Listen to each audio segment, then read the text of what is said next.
안녕하세요. 역사 속 그날 그 이야기 속으로 들어가겠습니다.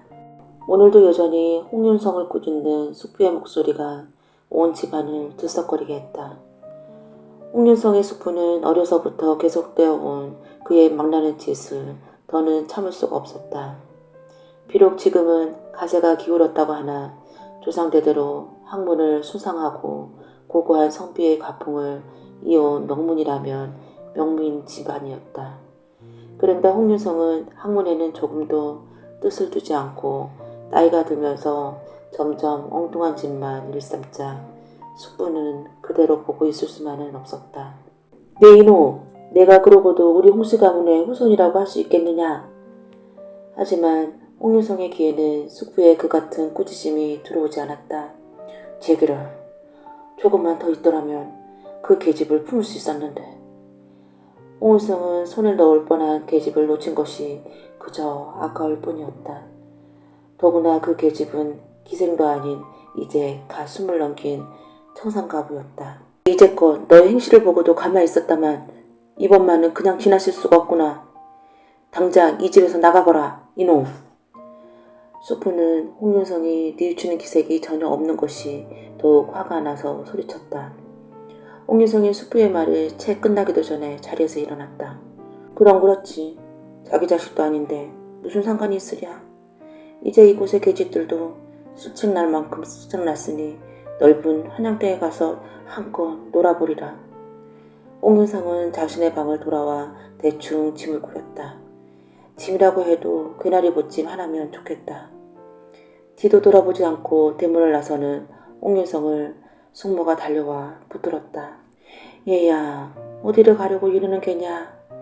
지금은 내 숙부가 놓여 그런 것이니 개의치 말고 조금만 기다리거라. 지금이야 사람들이 쑥덕거리지만 소문은 금방 사라질 거란다. 며칠만 참고 기다리면 잘 될 거야. 숙모는 어려서부터 자기 손으로 키운 조카가 못내앗스러워 다독거려 주었다.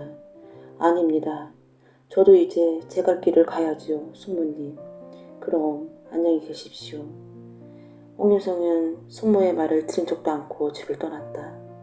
그러나 한양에 도착한 홍윤성의 생활은 그야말로 비참하기가 이를 데가 없었다. 수중에 돈 한 푼 없는 건달을 누가 좋아하겠으며 게다가 아는 사람조차 하나 없으니 날마다 품팔이로 먹고 사는 일상은 배고픔을 겨우 면할 정도로 빠듯하기만 했다. 홍윤성이 한양에 온 지 몇 달이 지난 어느 날 하루 품을 끝내고 돌아오던 홍윤성의 귓전에 지나가는 선비들의 얘기거리가 들렸다. 자네 홍계관에게 가보았는가? 아, 장안에 소문이 파다한 쪽집게 복사 말이지? 가보았는가? 아직 가보지는 못했지만 언제 한번 꼭 가봐야겠지. 그럼 내일 나와 함께 가세나.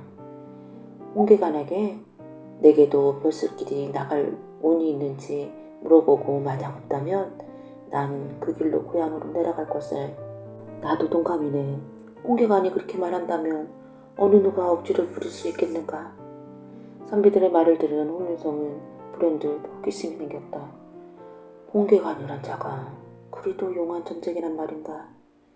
그렇다면 나도 한번 내 앞날을 물어봐야겠는걸.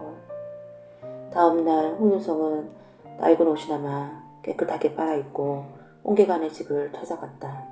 유명한 점장이라 돈을 많이 벌어서인지 홍계관의 집은 다른 집보다 화려했다. 이리 오너라! 이리 오너라! 홍윤성의 목소리는 가다듬고 호기롭게 외쳤다. 누시오. 대문을 연 하인은 홍윤성을 아래 위로 훑어보더니 인상을 찌푸리며 도로 문을 닫으려 했다. 그러나 홍윤성은 말력으로 자신의 막는 하인들을 뿌리치고 집 안으로 들어가 부탁대고 홍계관을 찾았다. 아들과 함께 사람방에서 얘기를 나누고 있던 홍계관은 뜻밖의 소란에 문을 열고 밖을 내다봤다. 그러더니 홍윤성을 보자마자 갑자기 버선발로 뛰어나와 하인들을 꾸짖으며 그를 정중하게 사랑방으로 모셨다. 홍윤성은 생각지도 못했던 한대에 어리중절해서 연거푸 헛기침만 하고 있었다. 귀하신 어르신께서 누추한 저희 집까지 찾아주시니 황망하여 어쩔 바를 모르겠습니다. 홍계관의 말에 홍윤성은 놀라 되물었다. 귀하신 분이라니 누구를 말씀하시는 겁니까? 혹여 사람을 잘못 본 건 아닙니까? 아닙니다. 나리께서는 장차 높은 벼슬에 오르실 분입니다. 그러니 어찌 귀하지 않다고 하겠습니까? 그 말 참말이오? 홍윤성은 홍계관의 말이 믿어지지 않았다. 저는 지금까지 허튼 소리를 한 적이 없습니다. 홍계관은 연신 허리를 굽히며 말했다. 그렇다면 언제쯤 내게 그와 같은 벼슬길이 열린단 말이오? 이제 며칠 후면 그리 될 것입니다. 며칠 후라. 그럼 내가 어찌하면 되겠소? 홍윤성은 며칠 후라는 말에 가슴이 뛰었다. 먼저 저와 약조를 하실 것이 있습니다. 홍계관의 목소리가 긴장되었다. 약조라니 무슨 약조를 하라는 말인가? 다름이 아니라 지금부터 10년 후면 나리께서는 형조판서에 오를 것입니다. 형조판서? 홍윤성의 눈이 크게 떴다. 네, 그때 제 아들이 죄를 지어 걱정을 당할 위기에 놓일 것이니 부디 저를 생각하시어 나리께서 제 아들을 살려주십시오. 홍계관은 눈물까지 흘리며 부탁했다. 걱정 마시오. 훗날 내가 진정 그리 된다면 오늘의 이 약조를 꼭 지키겠소. 다급한 마음에 홍윤성은 그러마 하고 얼른 약조를 했다. 그럼 이제 내가 어떻게 해야 하는지 알려주시오. 모일 종옥연에 한강으로 가십시오. 한강? 네, 그곳에 가시면 나리께서는 벼슬을 얻을 수 있을 것입니다. 다만 한 가지 너무 과한 욕심은 삼가하십시오. 그보다 덕을 널리 베푸시는 데 힘을 쓰십시오. 그러면 나리의 앞날은 창창할 것입니다. 벼슬길을 오른다는데 그런 일 중이야 뭐가 어렵겠는가? 홍윤성은 기분이 좋아져 홍계관의 집을 나왔다. 며칠이 지나 홍계관이 일러준 날이 되자 홍윤성은 일찌감치 한강으로 나갔다. 마침 한강에서는 수양대군이 배를 띄워놓고 뱃놀이를 하고 있었다. 수양대군은 측근인 곤란과 한명의 등과 더불어 기생의 노랫가락에 맞춰 흥겁게 술을 마시고 있었다. 당시 수양대군의 권력은 임금인 단종을 능가하고 있었던 만큼 뱃놀이의 궁유도 장대하고 화려했다. 거참 부럽구먼. 난 언제나 저렇게 놀 수 있으려나. 홍윤성이 부러운 눈길로 수양대군의 뱃놀이를 바라보고 있는데 난데없이 어디선가 10여 명의 괴한들이 창과 칼을 들고 배 위에 뛰어 올라왔다. 배 안은 순식간에 아수라장이 되었고 모두들 몸을 피하느라 정신이 없었다. 수양대군을 죽여라! 괴한들의 두목인 듯한 자가 큰 소리로 외쳤다. 그때 홍윤성은 재빨리 강물에 뛰어들어 배를 향해 헤엄을 쳤다. 홍윤성이 배를 오르는 순간 괴한들 중 한 명이 막 수양대군을 칼로 내려치려 하고 있었다. 홍윤성은 몸을 날려 괴한의 가슴을 발로 차고 강물 속으로 떨어뜨렸다. 이를 본 괴한들은 일제히 창칼을 들고 홍윤성에게 달려들었다. 그러나 어려서부터 힘이라면 누구에게도 지지 않았던 홍윤성은 단번에 괴한들을 들어 차례로 강바닥에 쳐넣어버렸다. 괴한들을 모두 물리친 홍윤성은 수양대군에게 달려갔다. 나리, 괜찮으십니까? 수양대군은 홍윤성의 부축을 받으며 천천히 자리에서 일어났다. 괜찮네. 자네 덕에 내가 목숨을 건졌구먼. 홍윤성은 미소 짓는 수양대군을 바라보며 홍계관의 말을 떠올랐다. 이것이었구나. 이것이야. 과연 홍계관이구나. 그날 이후 홍윤성은 수양대군의 호위하는 임무를 맡게 되었다. 그리고 몇 년 후 마침내 수양대군이 왕위에 오르자 홍윤성의 벼슬길이 탄탄대로를 달려 마침내 홍계관의 예언대로 형조파살까지 오르게 되었다. 그러던 어느 날 홍윤성이 직접 죄인들을 문초하고 있는데 죄수 한 명이 그를 바라보더니 큰 소리로 외치는 것이었다. 소인을 몰라보시겠습니까? 소인의 부친이 바로 홍계관이옵니다. 그 소리에 놀란 홍윤성이 가만히 돌이켜보니 그 옛날 홍계관과 한 약조가 생각이 났다. 오, 그래. 자네 아버지는 어찌 지내는가? 아버지는 며칠 전 돌아가셨습니다. 돌아가시기 전에 하시는 말씀이 제가 옥사를 치르게 될 때가 올 터이니 그때 곧 대감마님께 제가 홍계관의 아들이라는 것을 말씀드리라 하셨습니다. 홍계관이 죽었어?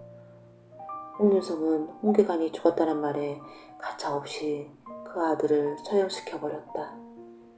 홍윤성은 자신의 고생만 믿고 날로 포악하여 거만해져 자신의 비위를 걸치는 자가 있다면 그 자리에서 죽이기를 일쑤였고 욕심이 많아 재물을 치부하는데 수단과 방법을 가리지 않았다.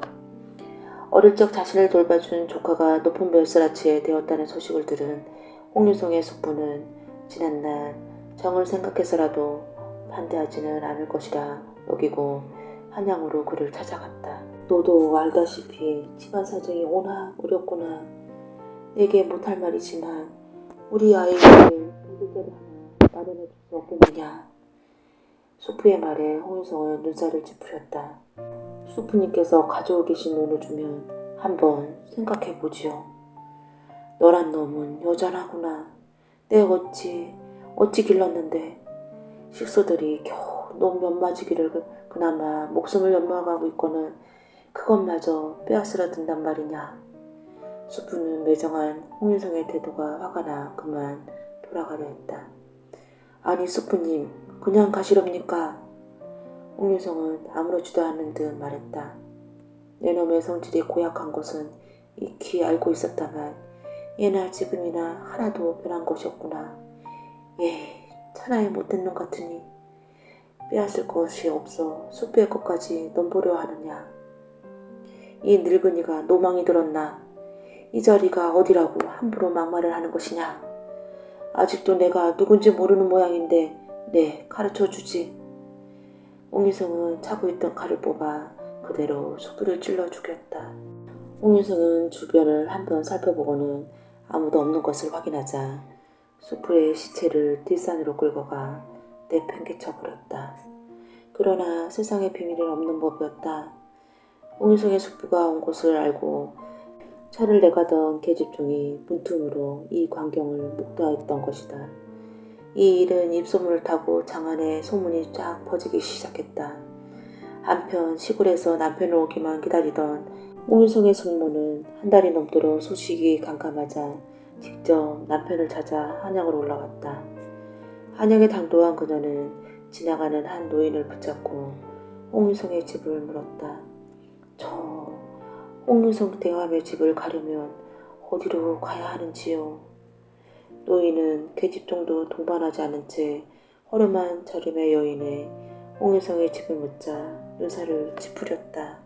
지금 그 차림으로 대감을 찾아가려는 게요. 집이 어딘지만 가르쳐 주십시오. 홍대감의 집에 가려면 손에 뭐라도 하나 들고 가야지. 그렇게 빈손으로 갔다간 웅전바다를 당하고 말 것이오. 노인의 말에 홍윤성의 숙모는 미소를 지었다. 걱정해 주셔서 고맙습니다만 전 홍대감의 숙모되는 사람이니 그런 걱정은 안 하셔도 됩니다. 그러니 집이나 가르쳐 주십시오. 노인은 그 말에 믿어지지 않는 듯 되물었다. 아니, 댁이 홍대감의 숙모란 말이오? 네, 그렇습니다. 저런, 아직 모르나 보구먼. 노인은 안 됐다는 듯이 그녀를 바라보았다. 무슨 말씀이신지요? 노인은 차마 말하기가 어려웠지만 잘못했다간 숙모되는 이도 죽을 줄 모른다는 생각이 들어 세간에 떠도는 소문을 들려주었다. 홍윤성의 숙모는 그 자리에 맥없이 주저앉고 말았다. 세상에 이런 일이. 조카가 어찌 숙부를. 그녀는 오가는 행인들의 시선에도 아랑곳 없이 실성한 여자처럼 대성통곡을 했다. 며칠을 알아누웠다. 가까스로 정신을 수습한 그녀는 사방팔방을 뛰어다니며 임금에게 상소를 올릴 방도를 찾았으나 옹유성의 세도 앞에서는 그 어떤 방도도 소용이 없었다. 옹유성의 숙모는 임금을 직접 아련하고 고할 방법밖에 없다고 판단하고 죽기를 결심하고 대궐 문 앞에서 임금이 굴 밖으로 행차하기만을 기다렸다. 처음에는 미친 여자라고 멀리 내쫓던 대궐 문지기들도 사정을 전혀 듣고 가엾이 여겨 끼니 때마다 먹을 것을 챙겨다 주었다. 그녀는 밤이면 거적을 덮고 잠을 청하고 낮이면 대궐문 앞에서 서성이며 한시바삐 임금의 얼굴을 보기를 기원했다. 지성이면 간천이라더니 어느 날 골문이 열리며 마침내 임금을 태운 어가가 나타났다. 옹유성의 숙모는 큰 소리로 곡을 하며 다짜고짜 어가를 향해 내달렸다. 너무나 서럽게 들리는 곡소리에 세조는 어가를 멈추게 하고 여인을 가까이 불렀다. 무슨 일로 그리 슬피 우는가? 전하, 소인의 오난을 풀어주십시오. 옹유성의 숙모는 세조 앞에서 무릎 꿇고 앉아 과거에 있었던 일을부터 남편이 죽은 일까지 낱낱이 아뢰었다. 옹유성이 그리도 간악한 자였단 말이냐? 더군다나 일륜에 저버린 죄는 결코 용서할 수 없는 일이로다.